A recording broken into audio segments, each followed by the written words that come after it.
ప్రార్థనలు 4 రకాలుగా అనిపిస్తూ ఉన్నాయి. మొదటిది విజ్ఞాపన ప్రార్థన, అంటే దాని ఇంటర్సెషన్ ప్రేయర్ అంటారు. రెండవది ఉపవాస ప్రార్థన, సో కాల్డ్ ఫాస్టింగ్ ప్రేయర్. మూడవది కృతజ్ఞతా ప్రార్థన, దేవుడు చేసిన కార్యాన్ని బట్టి మనం కృతజ్ఞతతో ఆయనకి స్తుతులు చెల్లిస్తూ చేసే ప్రార్థన. నాలుగవది వ్యక్తిగత ప్రార్థన, మన అవసరాల కొరకు మనం సపరేట్గా టైం కేటాయించి, అది పొద్దుననో లేకపోతే మనం పడకలోకి వెళ్ళే ముందో చేస్తూ ఉండే ప్రార్థన. 4 రకాలైన ప్రాముఖ్యమైన ప్రార్థనలు కనిపిస్తూ ఉన్నాయి. ప్రియమైన సహోదరి సహోదరుడా, ఈ 4 రకాల ప్రాముఖ్యమైన ప్రార్థనల్లో ఉపవాస ప్రార్థనకి చాలా చాలా చాలా ఉన్నతమైన స్థానం కనిపిస్తూ ఉంది.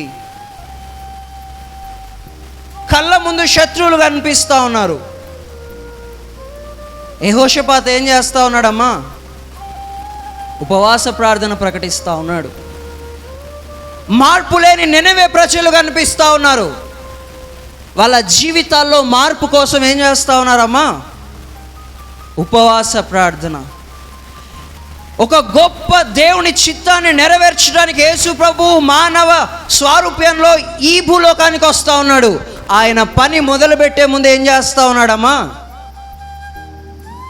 ఇజ్రాయేలీలను నడిపిస్తూ ఒక అర్థం లేకుండా విచ్చలవిడిగా ఉంటా ఉన్న జనాలకి ఒక సెట్ ఆఫ్ రూల్స్ కావాలి అని ఆశపడుతూ ఉన్నాడు మోషే.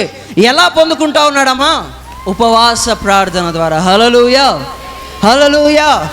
విజ్ఞాపన ప్రార్థన, వ్యక్తిగత ప్రార్థన, కృతజ్ఞత స్తుతులతో చేసే ప్రార్థన, అన్నిటికంటే ప్రియమైన సహోదరి సహోదరుడా, ఉపవాస ప్రార్థన నీ ఆత్మీయ జీవితంలో, నీ వ్యక్తిగత జీవితంలో నీకు ఉన్న ప్రతి కట్లను తెంచడానికి, నీ జీవితంలో చాలా చాలా చాలా ప్రాముఖ్యంగా పనిచేసేది ఏదైనా ఉంది అంటే ఏంటమ్మా? అది ఉపవాస ప్రార్థన.